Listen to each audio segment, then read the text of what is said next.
Hi friends, स्वागत है आप सभी को हमारे यूट्यूब चैनल आकृति टॉक में। फ्रेंड्स, आज आप लोगों के लिए लेकर आई हूँ मैं बहुत ही मज़ेदार टॉपिक, बहुत ही इम्पोर्टेंट है। ये पाठ्यक्रम सिद्धांत के विभिन्न उपागम, different approaches to curriculum theory. Different approaches to curriculum theory क्या है, इसके बारे में जानेंगे। आगे बढ़ते हैं। परंपरागत उपागम, ट्रेडिशनल अप्रोचेज। परंपरागत उपागम क्या है, चलिए इसके बारे में आगे देखते हैं। परंपरागत पाठ्यक्रम आज आलोचना का केंद्र बना हुआ है। शिक्षा के क्षेत्र में आज जो नवीन प्रवृत्तियां आई हैं, उन्होंने यह सिद्ध कर दिया है कि परंपरागत पाठ्यक्रम न तो युग के अनुकूल है और न ही बालक के। शिक्षा के क्षेत्र में जो आज नई प्रवृत्तियां आई हैं, उन्होंने प्रभु कर दिया है कि परंपरागत पाठ्यक्रम न तो युग के अनुकूल है और न बच्चों के अनुकूल है। इसमें इस दोष का दूर करने के लिए अनेक प्रकार के पाठ्यक्रम प्रस्तावित करके उन्हें शिक्षा का क्षेत्र में उन्हें लागू किया गया है, किंतु युग युग से चले आ रहे हैं। इस पाठ्यक्रम में कुछ ऐसी शक्ति है कि हम किसी न किसी रूप में हम इसे अपनाए हुए हैं और सब कुछ देखते समझते हुए भी इसका मोह त्याग नहीं पाए। पाठ्य पुस्तकों पर आधारित होने के कारण यह पुस्तक का पाठ्यक्रम तथा विषयों का केंद्र मानकर चलने का कारण यह विषय केंद्रित पाठ्यक्रम कहलाता है। आगे परिभाषा डॉक्टर सफाया के अनुसार, डॉक्टर सफाया के इसके बारे में क्या बोले हैं, इसके बारे में पढ़ेंगे। प्रत्येक विषय का अलग अस्तित्व तथा उसकी प्रकृति तथा क्षेत्र स्पष्ट रूप से निर्धारित होता है। ये कह रहे हैं कि प्रत्येक जो सब्जेक्ट होता है उसका अलग अस्तित्व होता है और उसकी प्रवृत्ति तथा क्षेत्र स्पष्ट रूप से निर्धारित होता है। समस्त बल व्यक्तित्व तथा सामाजिक विकास के लिए अध्ययन के मूल्यों की अपेक्षा बालक के बौद्धिक विकास पर ही बल दिया जाता है। आगे है भाटिया एवं नारंग के अनुसार, परंपरागत प्रणाली पाठ्यक्रम को अलग अलग विषयों के उस समूह के रूप में मानती है जिन्हें छात्रों को पढ़ना होता है। ये जो परंपरागत प्रणाली है पाठ्यक्रम को अलग अलग सब्जेक्ट के उस समूह के रूप में मानती है जिन्हें छात्रों को पढ़ाना होता है।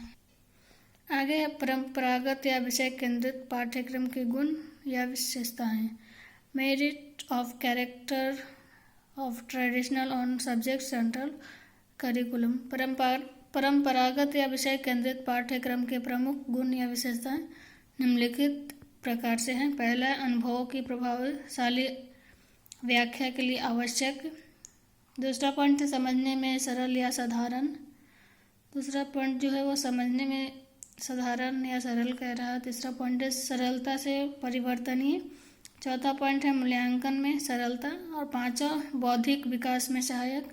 मानव व्यवहार में सुधार में सहायक। सातवां है शिक्षक शिक्षार्थी तथा अभिभावकों द्वारा समर्थित। आगे बढ़ते हैं परंपरागत या विषय केंद्रित पाठ्यक्रम की कमियां, दोष या अवगुण। Shortcomings of the traditional और सब्जेक्ट सेंटर्ड करिकुलम। विषयों के रूप में संकुचित अवधारणा, अमनोवैज्ञानिक प्रजातांत्रिक मूल्यों के विपरीत यह सीखने की प्रक्रिया को सीमित करता है। पुस्तकीय एवं सैद्धांतिक ज्ञान पर बल। अगला पॉइंट है निर्माण दोषपूर्ण है। शिक्षा के अविधिक साधनों की अवहेलना, सांस्कृतिक एवं आध्यात्मिक धरोहर की अवहेलना, परीक्षाओं का एकाधिकार, परीक्षाओं का अत्यधिक भार।